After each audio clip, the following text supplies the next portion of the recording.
Durante mucho tiempo, la muerte roja había devastado la comarca. Jamás peste alguna fue tan fatal, tan horrible. Su encarnación era la sangre, el rojo y el horror de la sangre. Se producían dolores agudos, un repentino vértigo, luego los poros resumaban abundante sangre, y la disolución del ser. Manchas púrpuras en el cuerpo y particularmente en el rostro de la víctima, segregaban a ésta de la humanidad y la cerraban a todo socorro y a toda compasión. La invasión, el progreso y el resultado de la enfermedad eran cuestión de media hora. Pero el príncipe próspero era feliz, intrépido y sagaz. Cuando sus dominios perdieron la mitad de su población, llamó a 1 millar de amigos fuertes, vigorosos y alegres de corazón, escogidos entre los caballeros y las damas de su corte, y con ellos formó un refugio recóndito en una de sus abadías fortificadas. Era una construcción vasta y magnífica, creación del propio príncipe, de gusto excéntrico y, no obstante, grandioso. La rodeaba un espeso y elevado muro, y este muro tenía puertas de hierro. Una vez que entraron en ella los cortesanos, se sirvieron de hornillos y de masas para soldar los cerrojos. Resolvieron atrincherarse contra los súbitos impulsos de la desesperación del exterior y cerrar toda salida a los frenesíes del interior. La abadía fue abastecida ampliamente. Gracias a estas precauciones, los cortesanos podían desafiar al contagio. Que el mundo exterior se las compusiera como pudiese. Entretanto, sería una locura afligirse o meditar. El príncipe había provisto aquella morada de todos los medios de placer. Había bufones, improvisadores, danzarines, músicos, hermosura en todas sus formas, y había también vino. Dentro, había todas estas bellas cosas, y, además, seguridad. Fuera, la muerte roja. Ocurrió hacia el fin del 5º o 6º mes de su retiro, y en tanto que la plaga, afuera, hacía los más terribles estragos, el príncipe próspero obsequió a sus 1000 amigos, con un baile de máscaras de la más insólita magnificencia. Qué voluptuoso cuadro el de aquel baile de máscaras. Permítaseme en primer lugar describir las salas donde tuvo lugar. Había 7, una hilera imperial. En muchos palacios, estas series de salones forman largas perspectivas en línea recta cuando los batientes de las puertas se abren de par en par, de tal manera que la mirada penetra hasta el fondo sin obstáculo. Aquí, el caso era muy diferente, tal y como podría esperarse de parte del duque y de su gusto y preferencia por lo bizarro. Las salas se encontraban tan irregularmente dispuestas, que la mirada no podía abarcar sino una sola a la vez. Al cabo de un espacio de 20 o 30 yardas se presentaba un brusco recodo, y en cada una de estas revueltas un aspecto diferente. A derecha e izquierda, en medio de cada pared, una alta y estrecha ventana gótica daba a un corredor cerrado que seguía las sinuosidades del aposento. Cada ventana ostentaba vidrios de colores en armonía con el tono dominante del decorado de la sala sobre la cual se abría. La que ocupaba la extremidad oriental, por ejemplo, estaba decorada en azul, y los ventanales eran de un azul vivo. La segunda sala estaba decorada y guarnecida de color púrpura, y las vidrieras eran asimismo de color púrpura. La tercera, enteramente verde, y verdes las ventanas. La cuarta, anaranjada, estaba iluminada por una ventana del mismo color. Y primera quinta, blanca, y la sexta, violeta. La séptima estaba rigurosamente forrada de colgaduras de terciopelo negro, que revestían techo y muros y recaían en pesados pliegues sobre un tapiz de la misma tela y del mismo color. Pero únicamente en esta sala, el color de las ventanas no correspondía al de la decoración. Los cristales eran escarlata, de un color intenso de sangre. Ahora bien, en ninguna de estas salas veíase lámpara ni candelabro alguno, entre los adornos de oro esparcidos con profusión o suspendidos de los techos. Ni lámparas, ni velas, ninguna luz de esta clase en la larga serie de salas. Pero, en los corredores que las rodeaban, y exactamente enfrente de cada ventanal, se levantaba un enorme trípode con un ígneo brasero que proyectaba sus rayos al través de los cristales de color e iluminaba la sala de una manera deslumbrante. Producíanse así una multitud de aspectos cambiantes y fantásticos. Pero, en la sala del lado poniente, en la cámara negra, la claridad del brasero, que se reflejaba sobre las negras colgaduras a través de los cristales sangrientos, era terriblemente siniestra, y les daba a las fisonomías de los imprudentes que allí entraban un aspecto de tal modo extraño, que muy pocos bailarines se sentían con el valor suficiente para entrar en aquel mágico recinto. También en esta sala erguíase, apoyado contra el muro del oeste, un gigantesco reloj de ébano.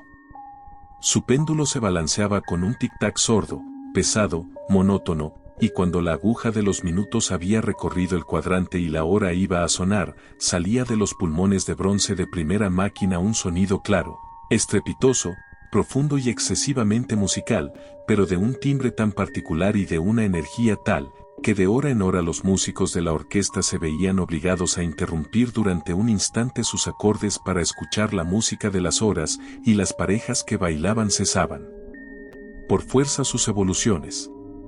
Una perturbación momentánea recorría a toda aquella alegre multitud, y mientras sonaban las campanas podía notarse que palidecían hasta los más vehementes, y los más sensatos y de más edad se pasaban la mano por la frente como si se hundieran en meditaciones o en ensueños febriles.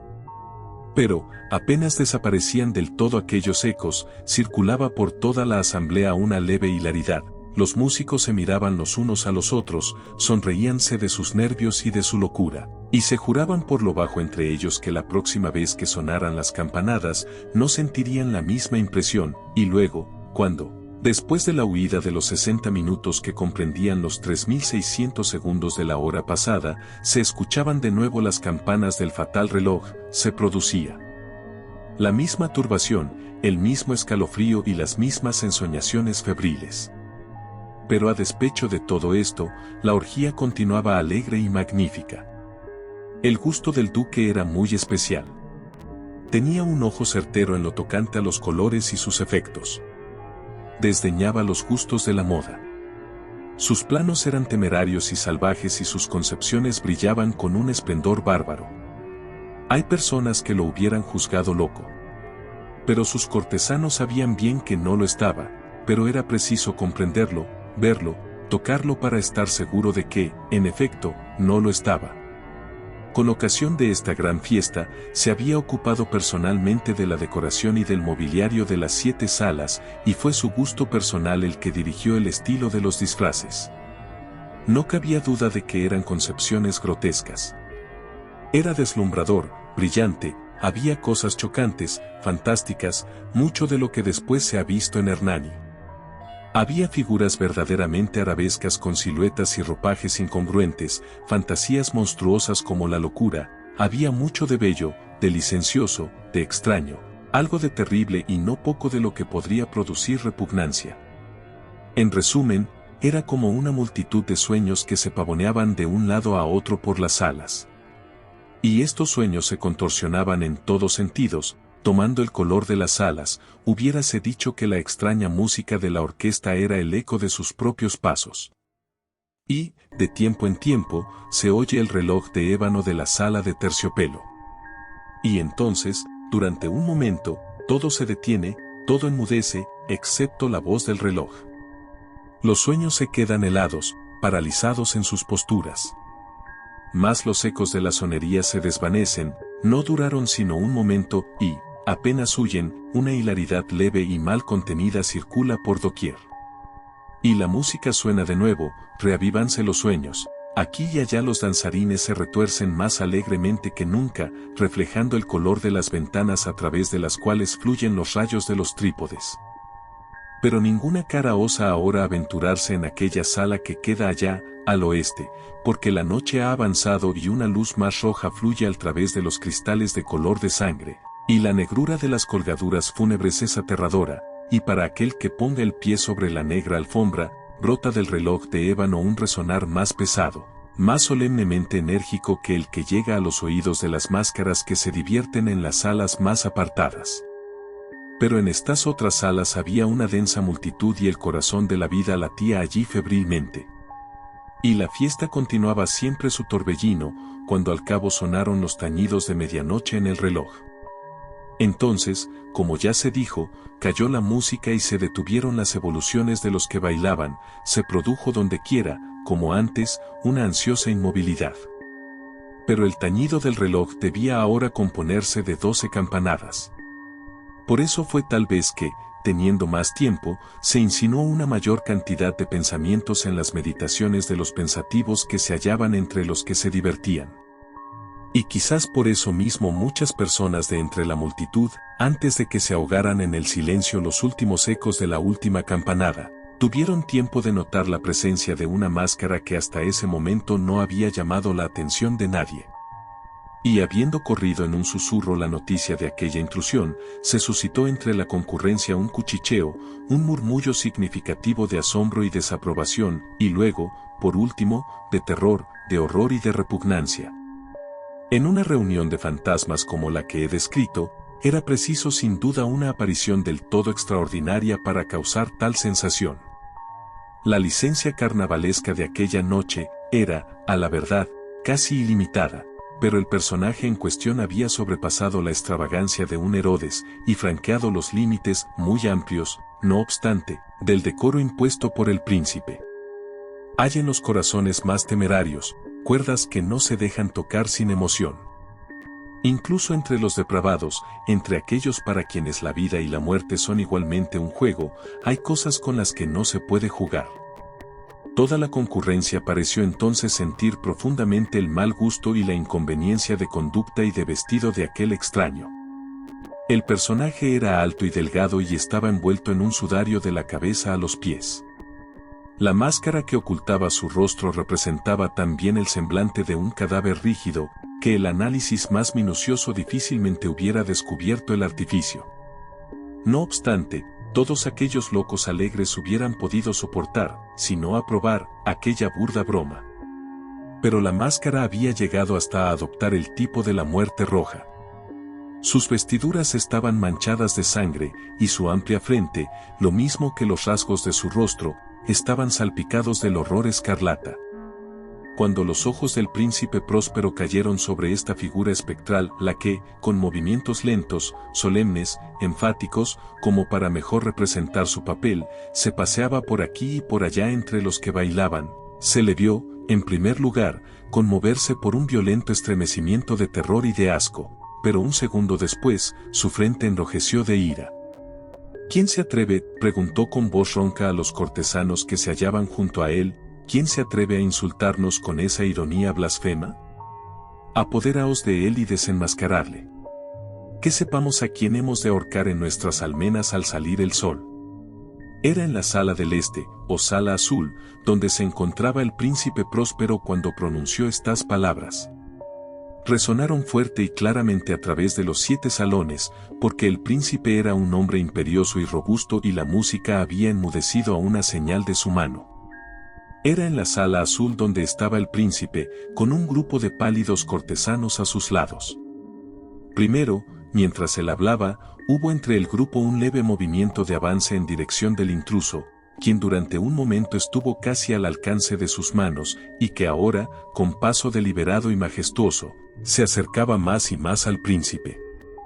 Pero, por cierto terror indefinible que la audacia insensata de la máscara había inspirado a todos los allí reunidos, no hubo nadie que pusiera la mano en ella, aun cuando, sin encontrar ningún obstáculo, pasó a 2 pasos de la persona del príncipe, y en tanto que la inmensa asamblea, como si obedeciera a un solo movimiento, retrocedía del centro de la sala a las paredes, la máscara continuó su camino sin interrupción, con aquel mismo paso solemne y mesurado que la había singularizado desde el principio, de la sala azul a la sala púrpura, de la sala púrpura a la sala verde, de la verde a la anaranjada, de esta a la blanca, y de la blanca a la violeta, antes de que nadie hiciera un movimiento decisivo para detenerla.